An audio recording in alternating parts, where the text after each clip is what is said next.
मंगलम भगवान वीरो मंगलम गौतमो गणी मंगलम कुंद कुंदाद्यो जैन धर्मोस्तु मंगलम सर्वमंगल मांगल्यम सर्वकल्याणकारकम प्रधानम सर्वधर्मानां जैनम जयतु शासनम जैनम जयतु शासनम।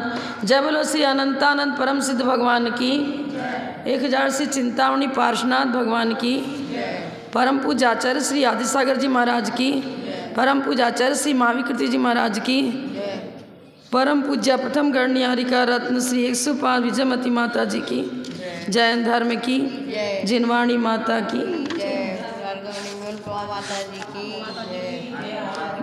नमः श्री वर्धमानाय निर्धूत कलिलात्मने सालोकानां त्रिलोकानां यद्विद्या दर्पणायते।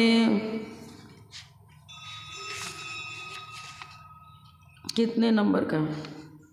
गृह करुणा पिनिष्ठम हो चुका था, ये भी हो गया था। शीशो हो गया पूरा वैयावृत का। संलेखना का चल रहा था। संलेखना में अंतःक्रियाधिकरण ये भी हो गया था। 124 नंबर, पेज नंबर 207। स्नेहम वैरम संगम परिग्रहम चापहाय शुद्ध मना स्वजनम परिजनमपि च क्षान्त्वा क्षमयेत् प्रियैर्वचनैर् आलोच्य सर्वमेनः कृतकारितानुमतं च निर्व्याजम् आरोपयेन् महाव्रत मां मरणस्थायी निशेषम।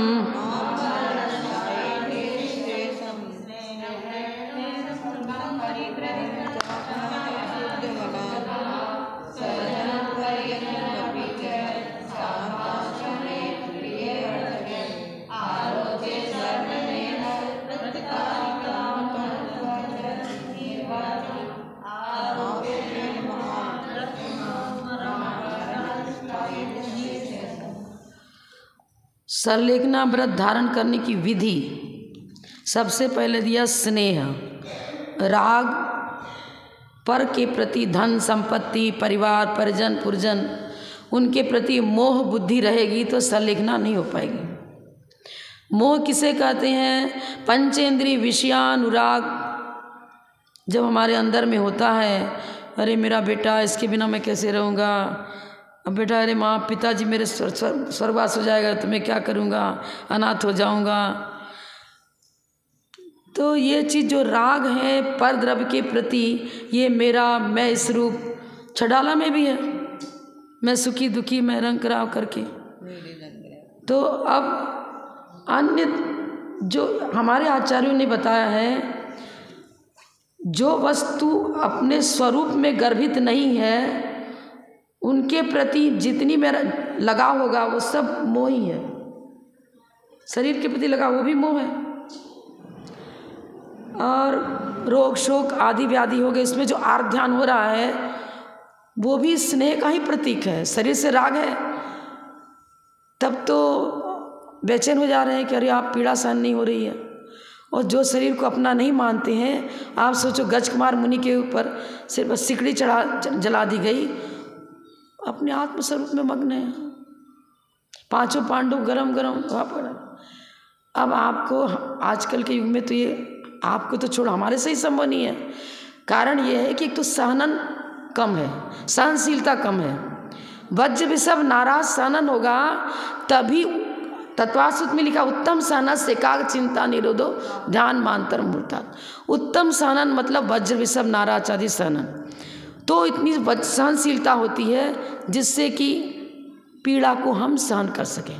चलो शारीरिक पीड़ा अपना सहन नहीं कर सकते हो, लेकिन इतना तो हो कि संयोग वियोग में अपना विवेक लगाओ कि तो कर्मजन्य चीज़ें हैं, स्थायी तो कभी रही नहीं। जिस पुत्र को आज जन्म दिया, क्या पहले भी वही पुत्र था? क्या आगे वही पुत्र होगा? न जाने कितने पुत्र बन चुके अनादिकाल से संसार में जन्म मरण करते आ रहे हैं। ये चिंतन करेंगे तो राग छूटेगा। जीव द्रव्य तो अजर अमर है, द्रव्य का नाश नहीं होता है। पर्याय बिगड़ती हैं, बनती हैं, उत्पन्न होती हैं, नष्ट होती हैं।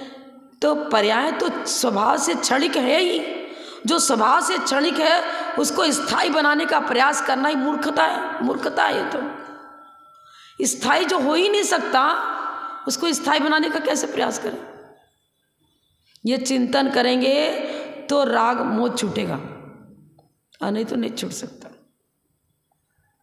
ये जरूर है कि रोग शोक आदि व्याधि की पीड़ा तो आज साधु को भी सहन करना कठिन पड़ गया है। क्यों कठिन पड़ गया? धर्म ध्यान छूट जाता है उनका राग इसलिए कि धर्म ध्यान छूटता है। वैसा हमें उस भूमिका में आर्थ ध्यान हो जाएगा। मान लो सिर में दर्द हो रहा है, ठीक है, और हमने अपना उपयोग यदि स्वाध्याय में लगा दिया तो उसमें अनुभव में नहीं आता। पर उपयोग बदलने के लिए आप सोचो अकेले बैठ के पढ़ते रहे, नहीं उपयोग बदलेगा। सामूहिक स्वाध्याय चल रहा है, आप कुछ प्रश्न उत्तर पूछ रहे हो और वो समझ में नहीं आ रहा तो दिमाग लगाएंगे इसका उत्तर कैसे होगा, इसका तो उपयोग बदल जाएगा। कोई नवीन चीज़ के प्रति जब अपना बुद्धि का प्रयोग करते हैं ना तो उपयोग बदल जाता है।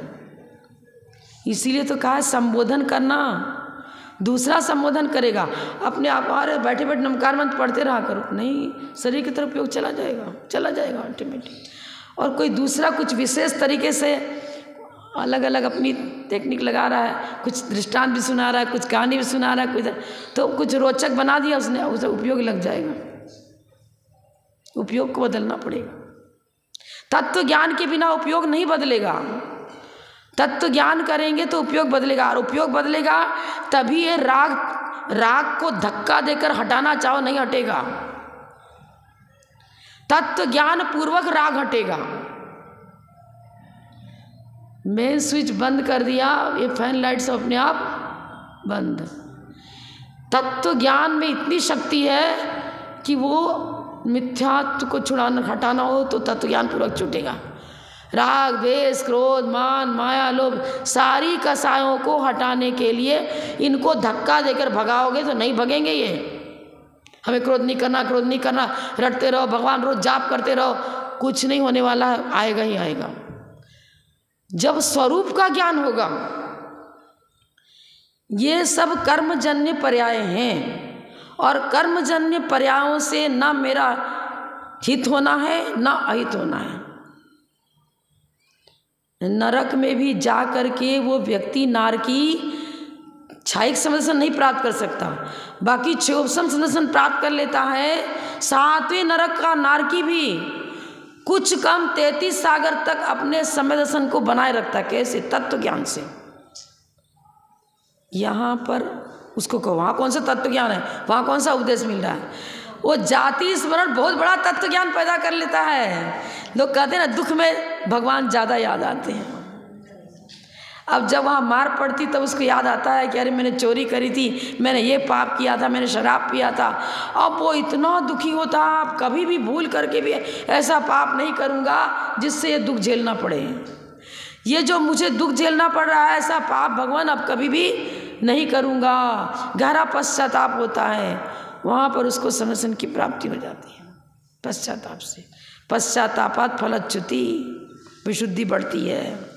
और पश्चाताप को ही आलोचना कहते हैं। आलोच्य सर्वमेनम आगे लिखा है। अपराधी जब अपने अपराध को स्वीकार कर लेता है, मुंह से नहीं, चलता है सब जगह पूरी दुनिया में, अरे हाँ अब नहीं करेंगे, हाँ गलती हो गई, हाँ गलती हो बोल दिया, फिर करते वही हैं, व्यवहार भी वही करेंगे, काम भी वही करेंगे, अरे हाँ फिर देख लेंगे, ठीक कर लेंगे। ठीक है, दिखाने के लिए मुंह से बोल रहे हैं ठीक कर लेंगे, अच्छा कर लेंगे, लेकिन जो मतलब क्या कहेंगे सुसंस्कारों से जिसका जीवन सुसंस्कृत हो चुका है, उसको एक हल्की डांट भी उसको जहरीला तत्व अनुभव में आएगा। और आज मुझे डांट पड़ी थी इस बात पर, आगे बिल्कुल इतना अलर्ट हो जाएगा कि वाकई वो गलती दोबारा हमसे होए ही नहीं, पूरी सावधानी रखेगा। एक बार भी यदि किसी टीचर ने, अरे आपने यहाँ विसर्ग छोड़ दिया था ना, ये हलन छोड़ दिया है, इसलिए मैंने आपको 0 दिया। अच्छा, अब ये उससे लड़ेंगे नहीं कि भैया तुमने, हमारा तो सब तो ठीक था, इतना ही तो छूटा था, इतना नंबर।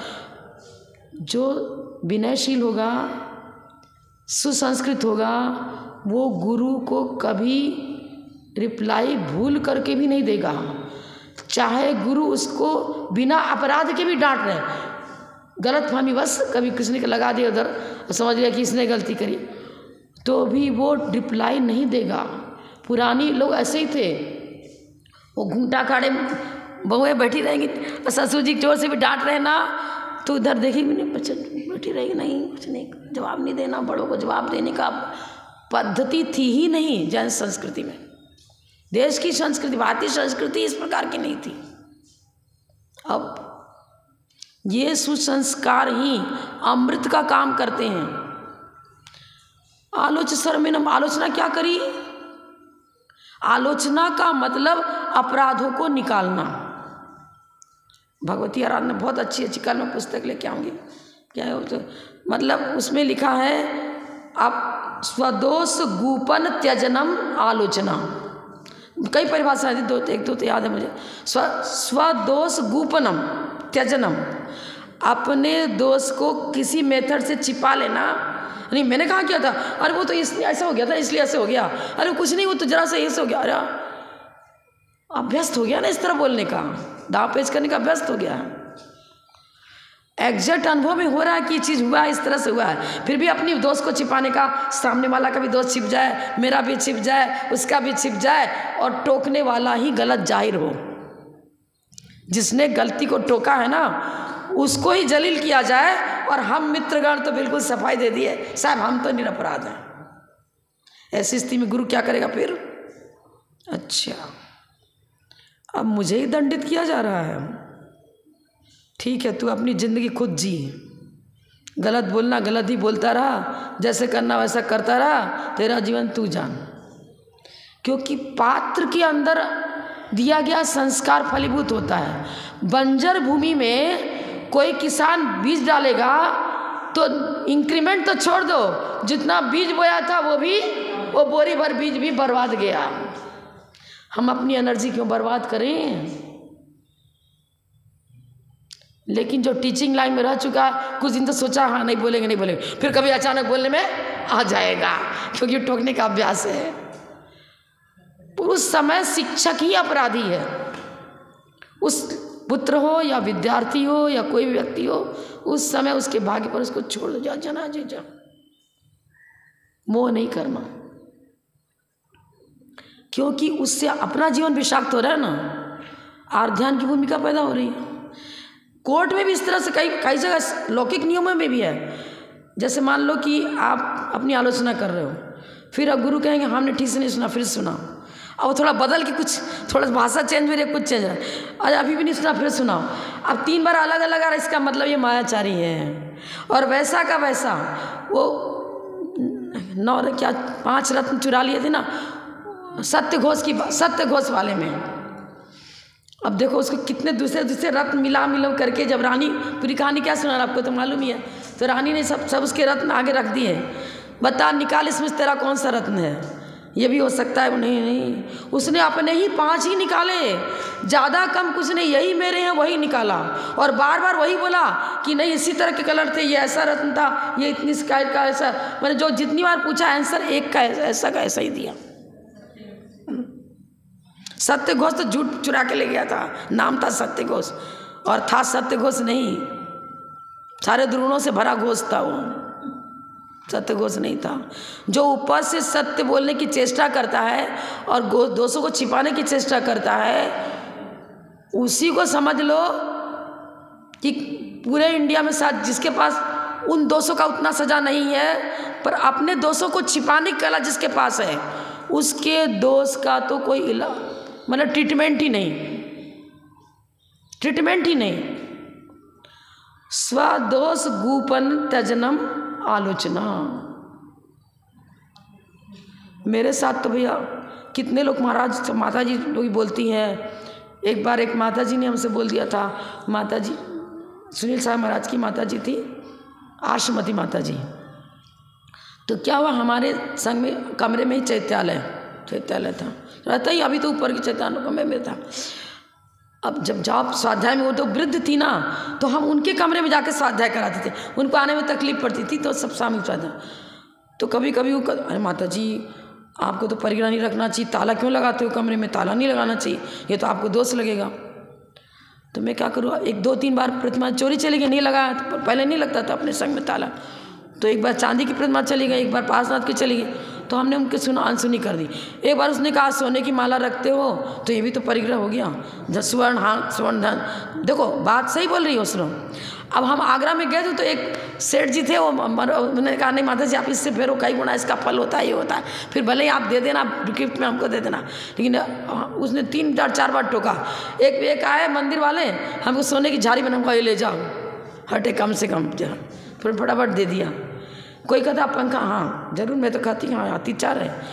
अरे हाँ नहीं, वो सभी तो चलाते, वो भी चलाते, हमने चलाया तो क्या होगा, इसमें क्या दोष है? नहीं, दोष तो दोष स्वीकार करो, दोष को दोष स्वीकार। हम हाईएस्ट नंबर लाने के योग्य नहीं है, नहीं कर पा रहे हैं, तो आप अपने अतिचार को अतिचार के रूप में स्वीकार करो। ये मेरे शरीर की परिस्थिति ऐसी है कि हम उसमें एडजस्ट नहीं हो पा रहे हैं, तो हम उस प्रकार उत्कृष्ट तप नहीं कर पा रहे हैं। लेकिन कभी ऐसा भूल करके मत करना कि वास्तव में जो आगम की दृष्टि से है अतिचार, और हम उसको निरतिचार घोषित करने की चेष्टा करें, वो व्यक्ति मिथ्या की भूमिका तक पहुंच जाएगा। क्योंकि कुंदकुंद आचार्य ने जो पाहुड़ लिखे ना, अष्टपाहुड़, उसमें एक जगह लिखा है कि चारित्र से भ्रष्ट नहीं है, सम्यक दर्शन से भ्रष्ट तो बुरा ही भ्रष्ट है। चारित्र से भ्रष्ट का मतलब उसमें अतिचार लगे, भ्रष्ट का मतलब इसे नहीं, छोड़ ही दिया मुनि धर्म ही छोड़ दिया। कुछ अतिचार अनाचार कई भूल चुक ले जाते, घरी घास पर नहीं चलना चाहिए। और हम चले गए और उसकी आलोचना भी नहीं करी, अरे सब तो चल जाते, कब चले जाते, इसमें क्या होता है। अरे हाँ, दोष लगाना हुआ तो बोलना पड़ेगा, स्वीकार करना पड़ेगा। जो भी गलतियां होती हैं, जैसे छोटा बच्चा है जैसे वैसे बोल देता है फटाफट सरलता पूर्वक, ऐसे मनस्य एकम वचस्य एकम कर्मण्येकम महात्मनाम, मनस्यन्यत वचस्यन्यत कर्मण्यन्यत दुरात्मनाम। जैसी गलती हुई है वैसा का वैसा बोल दो, उसमें कोई छिपाने की चेष्टा, तब समाधि सही हो जाएगी। दोषों को नहीं छिपाना। किसी से प्रति बैर, स्नेह और बैर पर्याय बुद्धि से होगा, पर इसने मेरा बिगाड़ किया, अब मैं इसका बिगाड़ करूँगा। बैर अलग चीज़ होता है। अपराधी के अपराध का स्मरण हो गया मुझे, इसने मेरे साथ कुछ दगाबाजी करी थी या गलत किया था, मेरा अपमान किया था, मुझे गालियाँ दी थी, स्मरण में आया। अभी कोई आपको पाप का बंध नहीं हो रहा है, लेकिन स्मरण में आते ही जब कसायदी जागृत हो जाती है उसके प्रति, तो उसको कहेंगे बैर, उसको कहेंगे बैर। हम भी अब बताएंगे तुम्हें, हम अब तुम्हें बदला लेके रहेंगे। अब तुमने 1%, अब तुमको 3% बताएंगे। फिर ऐसा वो बैर हो गया ना, प्रतिशोध की भावना हो गई कि आपने मेरे साथ बुरा किया तो हम भी आपके साथ बुरा ही करेंगे। टिट फॉर टैट फिलॉसफी लौकिक हो सकती है, आध्यात्मिक फिलॉसफी ऐसी नहीं है। जैन धर्म तो उत्तम क्षमा की बात करता है, अंतरंग की विशुद्धि बढ़ाना क्षमा है। कार्ड बांट दिया क्षमा का और बोर्ड लगा दिया, मंदिर में लग दिया, क्षमा होनी मना लिया, पूजा कर ली, ये सब बाह्य निमित्त में सहकारी हो सकते हैं, लेकिन 1% समझ लो उसको सहकारी मान ले। अंदर की सफाई हुई नहीं तो फिर मतलब क्या रहा। भाई सगा है, शादी में नहीं बुलाऊंगा, पूरे गांव को बुला रहे हैं, बाहर को बुला रहे हैं, इसके बैर निकल आएगा क्या। और कार्ड भी बांट रहे, उत्तम क्षमा क्षमा क्षमा सब कर रहे हैं साहब, क्षमा होनी पर मैं सबसे क्षमा मांगू पर इससे नहीं मांगूंगा। ये हो गया, ये बात है। संग माने परिग्रह, मूर्छा, परद्रव्य के प्रति मूर्छा रहित संलेखना कहाँ से होगी। किसी चीज के यहाँ तक अपने शरीर के प्रति राग छोड़ने की बात है संलेखना में। तो व्रत कर रहे, उपवास कर रहे, शरीर को सुखा रहे हैं, ये खाना वो पीना वो करना नहीं करना कुछ भी ना। ये जरूर है कि प्रकृति के विरुद्ध आहार पड़ रहा है। उत्तम तो यह है कि विरुद्ध भी हो तो लेते रहो, लेकिन यदि सहनशीलता नहीं है, यदि सहनशीलता नहीं, एडजस्ट नहीं कर पा रहे हैं, तो हमारा धर्म ज्ञान छूट रहा है। उस समय हमने आपको बोल दिया भाई ये चीज़ हमारे लिए हानिकारक है, ये ना दिया करो। अरे आइटम बनाया कैसे नहीं देगा, थोड़ा तो लेना ही पड़ेगा। अब क्या हो गया, आपने डाल दिया मेरे, अब मेरे को लगे चिड़चिड़ाहट, गुस्सा, क्यों डाला, मेरे अपच हो गया, मेरे को इतना हानिक हो गया, अब मेरे परिणाम भी खराब हुए। तो आहार दान आहार ध्यान को जन्म दे रहा है, तो क्या पुण्यार्जन होगा, क्या पुण्यार्जन होगा? क्या आइटम बनाया है ना, एक तो लेना ही पड़ेगा।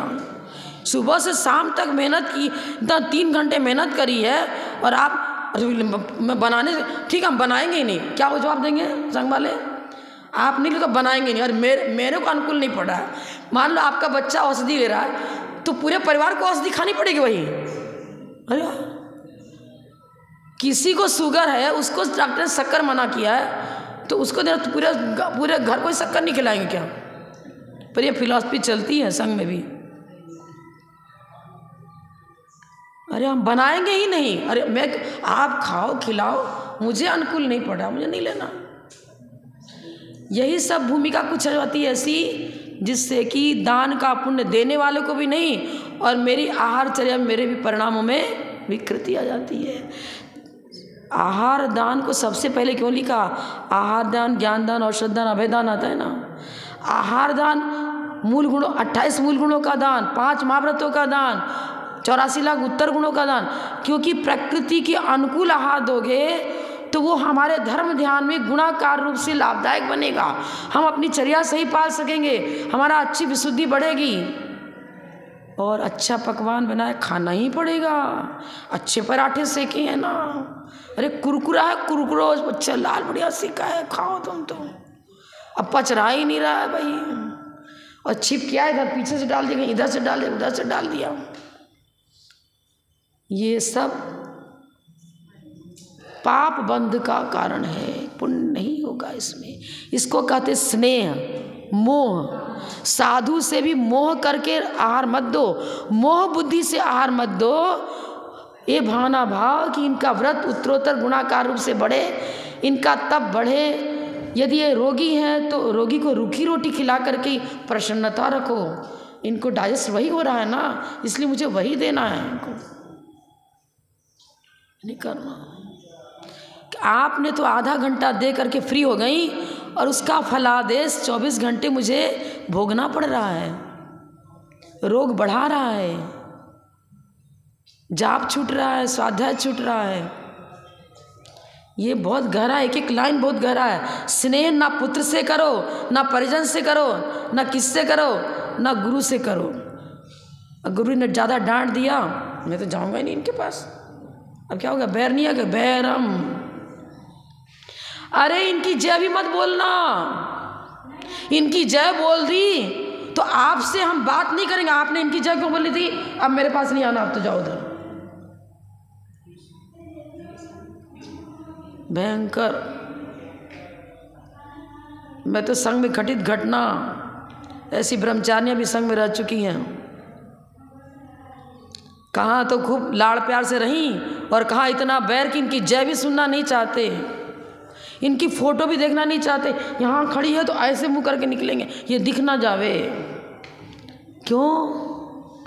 आपने बच्चे को उनके अच्छा, बच्चे ने कहा बंदूक चाहिए खिलौना में, आपने दे दिया खिलौना बंदूक। तो इस प्रकार का साधु ने कहा नहीं, इस तरह से लग्जरी लाइफ आपको नहीं जीने देंगे हम, तो हो गया बैर। अब लो, आपको लग्जरी लाइफ हम नहीं जीने देंगे। ये निमित्त बन गया इस द्वेष का। आपने बच्चे को लग्जरी लाइफ, अब वो चाहता है लग्जरी लाइफ, और आपने टोक दिया, वो बच्चा क्या कर रहा है, मम्मी से ही नाराज हो गया, माँ से ही नाराज हो गया। बोलूँगा नहीं, तुमसे बात ही नहीं करूँगा, खाना नहीं खिलाऊंगा, ये नहीं करूँगा, ले क्या हो गया। बहुत मुश्किल का है जीना। अब तरीका तो ये बच सकता है कि भाई पर से आँख बंद करो, गांधी जी के बंदरों को याद करो, अगर कोई बुरा है तो बुरा सुनो ही मत, सुनोगे ही नहीं तो परिणाम खराब नहीं होंगे। अपना पुत्र ही क्यों गलत कर रहा है तो भाई थोड़ा संबोधन दे दिया, नहीं मान रहा तो छोड़ दो, टेंशन मत पालो। सेनम वैरम संग परिग्रहम, सबको छोड़ो, शुद्ध मना। अब लास्ट में शुद्ध मना, ये हटेगा तो शुद्ध मना होगा, ये नहीं हटेगा तो शुद्ध मना हो ही नहीं सकता। समता भाव, मैं समता भाव धारण कर, मैं तो मौन रह जाऊं। अरे मौन रहने समता कुछ नहीं होता, वो तो पैक बंद शराब हो गई। पैकिंग खुली थी तो बाहर गंध आ रही थी, आपने उसको चिल्ड कर दिया। है तो शराब की बोतल, पैक हो गई तो पैक होने दो, अंदर की दुर्गंध मिटेगी तो, नहीं तो शुद्ध मना हो ही नहीं सकता।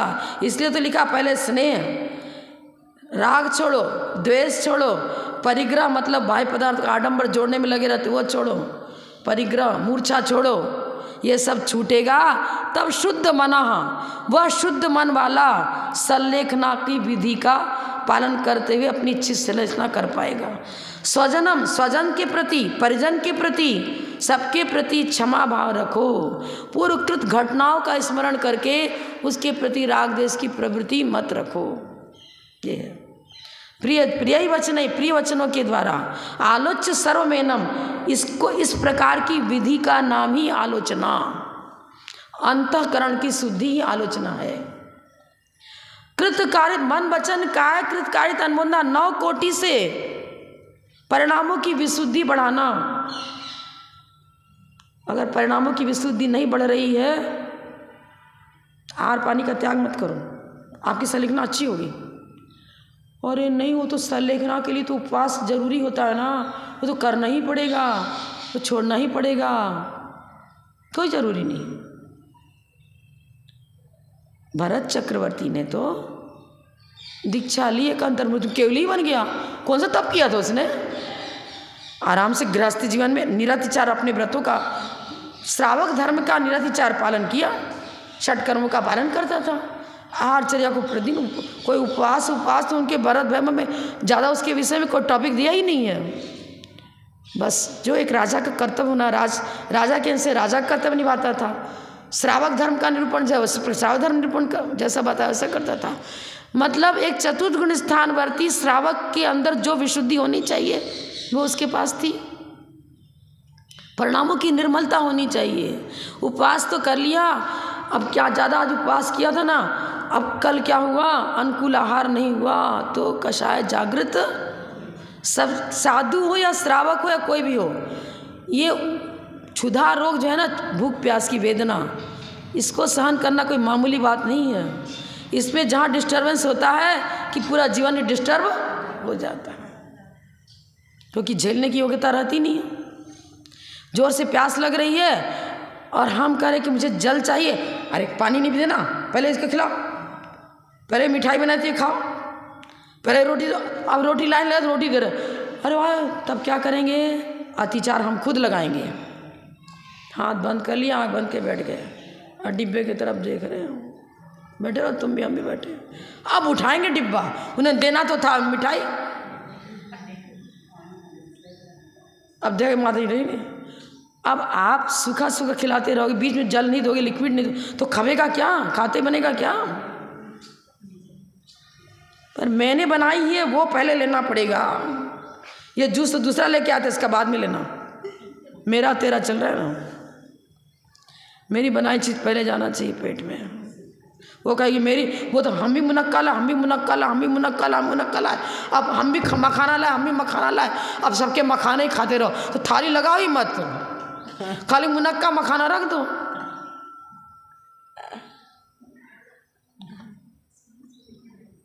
आप क्या लाए हो, अगर साधु उसको लेना चाह रहा है तो दे दो, और नहीं लेना चाह रहा है, और सबसे बड़ी बात है टेबल पर तो जिसके चौके में पड़ गए हैं मात्र उसी का सामान रहेगा।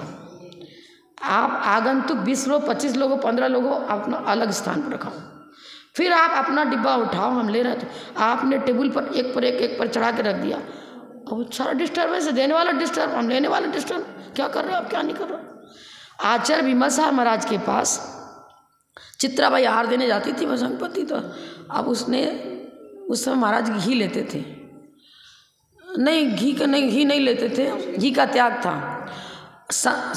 मौसमी का रस भी पीला होता है, कुछ संतरे का रस या मौसमी का रस कुछ रहता है, पीला, संतरे पीला होता है, और गाय का शुद्ध जो घी वो पीला होता है। अब एक क्या हुआ, वो थाली में सब साधु के हिसाब सामान लाती थी, उसमें घी का भी बर्तन था और मौसमी का रस भी था, दोनों था, और दोनों कलर एक जैसा था, डिब्बे में था। अब जैसे आप जैसे कोई भक्त आए तो देख रहे हैं कि मौसमी का रस चल रहा है, पर उनको समझ में नहीं आया, उस डिब्बे को उठा ले, इसमें घी था। आप अपना, मैं क्या बता रही हूँ, अपना चीज़ अलग रखो, दूसरे की चीज़ को उठा करके बिना पूछे देना ये आहार पत्ती नहीं, दाता को स्वकीय द्रव्य देना चाहिए। उसने डाल दिया घी, पूरा हाथ भर दिया, मौसमी के रस के ऊपर घी भर दिया। अब महाराज को लगे चिकना, बैठ गया, अंतरा हो गया। अब चित्राबाई ने जो माहौल खड़ा किया, मेरी थाली को छुआ क्यों तुमने, चीज़ मेरी है और मेरा सामान, मुझे जानूँ किसमें क्या है क्या नहीं है। बेचारा डर गया, घबरा गया, लेकिन अपराध हुआ क्यों, हमने नियमावली भंग करी तो अपराध हुआ।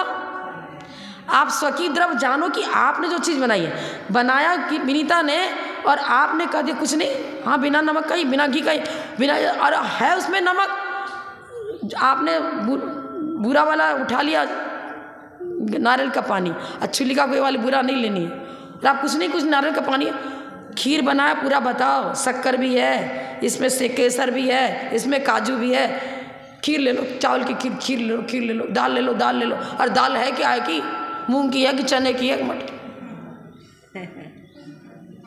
पूरी विधि आपने नहीं विधि बताई, मेरे परिणाम खराब, हटा दो, हम सीधे ही बोलेंगे हटा दो। लेना भी आपने डिटेल बताया नहीं तो हम कैसे लेंगे, डिटेल नहीं बताया तो कैसे लेंगे। बहुत साधु को आहार कराना भी लोहे का चना चबाना जितना कठिन है ना, उतना ही साधु के संयम की साधना, उनकी धर्म ध्यान की वृद्धि की भावना रखते हुए उस मेथड से आहार कराने के लिए बहुत विवेक की आवश्यकता है। लोहे का चना मतलब ये नहीं कि कोई भैया हमें तो कोई विशेष मालपुआ चाहिए, लोहे का चना मतलब उनकी प्रकृति के अनुकूल, उनकी साधना के अनुकूल, ये है संयम दान, ये है व्रतों का दान, ये है 28 मूल गुणों का दान, ये है महाव्रतों का दान। आहार दान नहीं लिख रहे, पुस्तक में लिख रहे महाव्रतों का दान, पुस्तक में लिख रहे 28 मूल गुणों का दान। वो ये नहीं लिखे ना रोटी खिलाई चावल खिलाया, वो लिख ही नहीं रहे। एक बार स्कूल की पुस्तकों में हमने पढ़ा था कि कोई बड़ा करोड़पति होगा और गुरु नानक जिनके कोई होते हैं ना, गुरु होते हैं गुरु नानक, अब वो किसान भी अपना कुछ आइटम ले आए, उनको तो पड़गान नौदा भक्ति थोड़ी, वो तो लाते हैं, उनको ऐसे देते हैं, भोजन सामग्री देते हैं, तो भिक्षावृत्ति से लेते हैं, जैसे भी लेते देते हैं। अब वो किसान की रोटी तो उन्होंने ले ली, और वो जो सेठ था उसको बराबर करना, ही ले जाओ, नहीं लेना, उसने कहा नहीं लेना पड़ेगा मेरा। अच्छा ऐसा करता है क्या तू, बताऊँ तेरे को क्या है इसका फल, बताऊँ क्या, बताओ, हाँ बताओ। दोनों को ऐसे नहीं छोड़ा, आज से कुछ को मंत्र जाप के भी क्या होगा, जस्ट उसमें से एक में से रक्त निकल रहा है और एक में से दूध निकल रहा है। अब उनकी अतिशयोक्ति जो भी हुआ कि ना, ऐसा उनकी कोर्स की किताब में मतलब देते हैं कि देखो ईमानदारी का, अपने मेहनत का, किसान की विशुद्धि, और 2 नंबर का पैसा खिलाने वाला, खाने वाला, चोरी चमारी करके अच्छा मालपुआ बनाने वाला, रक्त निकल रहा है उसमें से। ये चीज़ है। आटे का मुर्गा का तो कहानी आपने खुद ही पढ़ी होगी, था तो आटे का मुर्गा, कहाँ से रक्त निकल गया। परिणामों में ही रक्तपना है, परिणामों में भी इच्छु रस है, परिणामों में ही दुग्ध है, मिष्ठान है, सब परिणामों में ही है। रूखी रोटी भी खिला रहे हो, लेकिन आपको कुछ अहम भाव, कुछ दाता के 7 गुण बता है ना जो, वो गुण है तो रूखी रोटी भी अमृत का काम करेगी, और वो गुण नहीं है, अरे हट जाओ तुम पीछे, आप हटो, आप ठीक से नहीं देते, हट जाओ, इसको बिठाओ उसको बिठाओ, अरे कोई तुम्हारे मना पर ज्ञान हो गया क्या, अवधि ज्ञान हो गया क्या। संभव है कि जिसको आप हटा रहे वही ठीक देता हो, नया है इसलिए ठीक नहीं देगा, ये कोई परिभाषा है क्या। हमारे लिए नया कोई ठीक ऐसा नहीं है, विवेक होना चाहिए। और कभी बहुत पुराने हो गए लेकिन ढीठ हो जाते हैं ना, हम तो उन्हीं को अवॉइड करेंगे, पहले हटो भाई, तो भाई हटो, पहले तो हटो। साधु के परिणामों की विशुद्धि को बढ़ाना, ये उसको आहार दान नहीं कहा। आचार्यों ने उसको तो बहुत बड़ी उपमा दी है। वो बोल रहे हैं कि वो तो मोक्ष मार्ग दे रहा है उनको, रत्नत्रय का दान कर रहा है, ये लिख रहे हैं वो तो। ये चीज़ है। अब एक ही श्लोक हो पाया। इस सलेखना का मतलब सलेनिका की भूमिका संयम से प्रारंभ होती है। खाली प्राणोत्सर्ग हो गया वो नहीं, संयम की साधना जहाँ से प्रारंभ हुई वहीं से सलेखना की साधना प्रारंभ हो गई। अब उनके व्रतों का, अपने व्रतों का भी निरंतर पालन करना, उनका भी पालन कराना, फिर अनुकूलता प्रतिकूलता, वो भी स्यादवाद अनेकांत अपेक्षा को ले करके सापेक्ष। एक दिन बताया था मैंने, चारित्रमती माता जी की समाधि होनी थी, तो माता जी ने क्या किया था, उनको शरीर में पूरा दाह हो रहा था, भयंकर वेदना, छटपटा रहे थे। आर्ध्यान की भूमिका थी। टोंगिया जी को, टोंगिया पूरा नाम उनका टाइटल सिर्फ याद है, टोंगिया परिवार, सोनागिरी के अध्यक्ष थे वो, 20पंथी कोटि के। उनका घर वहीं था। उनको बुलवाया, बोले कूलर लाओ, कूलर ला के कमरे के बाहर लगा दो, छना हुआ पानी शुद्ध कपूर डाल करके शुद्ध डलवा दिए। उसके बाद सब दरी चारों तो गीली करवा दी, पूरा तेल, ठंडा तेल आके पूरे शरीर मालिश किया। उसके बाद उनको शांति पड़ गई। गर्मी का भयंकर मई जून का महीना था, उपवास भी करती थी वो, तो दाह बढ़ गई उनको। अब शांति मिल गई। पूछा क्या लेना है, नारियल का पानी पीना, बहुत प्यास लग रही। ये नहीं कहा नवस देख लिया, जाना मालूम था कि कल ये बचेगी नहीं, इसकी आयु अब नहीं है, मालूम पड़ गया नवस देखते ही। अब नवस देखते ही मालूम पड़ गया तो माता जी को तो ये कहना चाहिए कि अब चलो उपवास कर लो, व्रत छोड़ो, आहार पानी छोड़ो। नहीं, ये नहीं कहा था उन्होंने। उनसे पूछा आपको किस चीज़ को खाने की इच्छा है, क्या इच्छा है। उन्होंने कहा मुझे नहीं, कुछ नहीं चाहिए, नारियल का पानी चाहिए। प्लेन से नारियल मंगवा लिया। अब ये साधु प्लेन से नारियल मंगवा रहे, गलत है क्या? गलत भी है, सही भी है। रोज प्लेन से मंगवा खाते रहो तो गलत है। अरे वो तो सलेखना के निकट है, कल तो इसका प्राणोत्सर्ग होना ही होना है, नवाज बता रही है। मंगवा लिया, प्लेन से आया, 8:30 बजे नारियल पहुंच गया, एरोड्राम से लेके आ गए, 8:30 बजे धर्मशाला में पहुंच गया। अच्छा नारियल का पानी निकाला, 2-2, 3-3 जग खाली नारियल का पानी पिए जा रहे, इतनी प्यास में ठंडा ठंडा पानी अच्छा लगा, उसको पी लिया और हाथ छोड़ दिया और एकदम प्रसन्न मुद्रा, एकदम स्वस्थ। अब बिल्कुल मैं सही हूँ। अब मेरे को चारों प्रकार, खुद बोल रही है मुझे चारों प्रकार के आहार जल का जीवन भर के लिए त्याग है, बोल रही एकदम आराम से बुलंद आवाज। हमें शांति पड़ गई और पूरा चारों प्रकार के आहार जल का था, पूरे सम्मेस्कर की बना सिद्धाय नमः बोलते बोलते आचार्य समय साम्राज की जैसे पद्मासन ऐसे बैठ गई, बिल्कुल झुका भी नहीं। और धीरे धीरे उंगली शांत होती गई, मतलब मुंह का आवाज़ स्लो होता गया। आँखें पीछे, मतलब बड़े माता की तरफ देख रही है, हाथ जोड़े गए। नहीं, द्रव्य से लिखना, उपवास करो, ये त्याग करो, वो त्याग करो। आपने स्वयं भी मान लो त्याग करा दिया है, तो आप अपने अंदर में इस प्रकार भावना रखो, यदि जरूरत पड़ी तो हम इसके त्याग को छुड़ा भी सकते। अपने मंदिर देने वाला सोच ले, यदि विशेष आवश्यकता पड़ी तो हम इसको दे भी सकते हैं। ये नहीं कि रात्रि में दे देंगे, मतलब उनके एक भुक्ति तो निभेगा ही निभेगा। मुनि है तो एक भुक्ति तो निभेगा नहीं भाई। मान लीजिए उसको केला का त्याग कर दिया था, लेकिन वो कहता है कि हमको केला खाना है, तो हम क्या करेंगे, केला लाएंगे, उसके पास दिखाएंगे, फिर उसको संबोधन करेंगे। त्यागी हुई चीज़ खाएगा तो नरक आयु का बंद होगा, ऐसा नहीं करना चाहिए। वो सामने लाते उसको खुद एलर्जी हो जाएगी, छोड़ देगा, नहीं खाना करना। लेकिन उनको डांट डपट करके नहीं खाने देंगे, ऐसे नहीं, ला के दिखाओ, फिर उनको संबोधन करो। देखो इसके बदले ये खा लो ना, ये ज़्यादा लाभदायक होगा, ये तो गैस बना देगा, इसको छोड़ दो। तो मीठा वचन बोल के संबोधन करने से क्या वो मान जाएगा बात? ऐसी बात नहीं मानेगा, मान जाएगा। ये चीज़ें सलेखना बहुत कोई मामूली लोगों के, हाँ हम आपके यहाँ, हमारे पास का तो बिल्कुल ही काम नहीं है। मेरे को मतलब कि इतना अनुभव जितना पुराने लोगों को था वो नहीं समझ पाते। बताया था ना मैंने, तो जाने वाली थी, उसने कहा मुझे सर्दी लग रही है, अब मत बोलो, सिर दुख रहा है, मनो उड़ा दो, हम सोएंगे थोड़ी देर। कितना सुनेंगे स्वाध्याय तुम्हारा, बंद करो स्वाध्याय।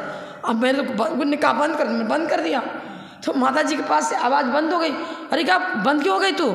इन्होंने कहा हमको सोना है। तो क्या कर रही है तू, जाने वाली है, सोना नहीं है इसको। उसको उठाया, जल्दी बिठा दिया, अब बिठाया, फिर उसको, अरे हाँ ये शरीर का ताला अब टूटने वाला है, शरीर पिंजरा छूटने वाला है, सावधान हो जाओ, सावधान हो जाओ। फिर वो बार सावधान हो गई, सीधा हो गई। हम सोने दे तो सोई रह जाती बात। तो हमें क्या अनुभव भाई, अनुभव बहुत बड़ी चीज़ होती है। अब सामने वाला कह रहा है कि हमको सोने दो, तुम 2 घंटा से हम सुना रही हो, अब नींद आ रही है, तो हम कहें भाई सोने दो, हम क्या मानो। ये नवज की पहचान, वो चेहरा देख करके वो सब चिन्ह की पहचान सब कुछ होनी चाहिए ना। पढ़ना पढ़ाना अलग चीज़ हो गया, उससे लिखना खिलाने की बहुत अनुभवी चाहिए। वो अनुभवी नहीं है तो आजकल के डॉक्टर फेल कर जाते हैं, बड़े बड़े वैद्य फेल कर जाते हैं, आयु की पहचान नहीं हो पाती, चलते फिरते तुरंत लग गया, चला भी गया लो। और डॉक्टर तो देख के गया था, बोले नहीं बिल्कुल ठीक, कोई तकलीफ नहीं, और 5 ही मिनट में ख़त्म हो गया। और डॉक्टर बोल के गया तो बिल्कुल सही है, लो अब क्या करो। 9:30 पौने 10 हो गया। आप लोग 9:30 9:15 बजे आओगे तो हम क्या करेंगे बताओ। होएगा भी आधा घंटा तो बोलना ही पड़ेगा।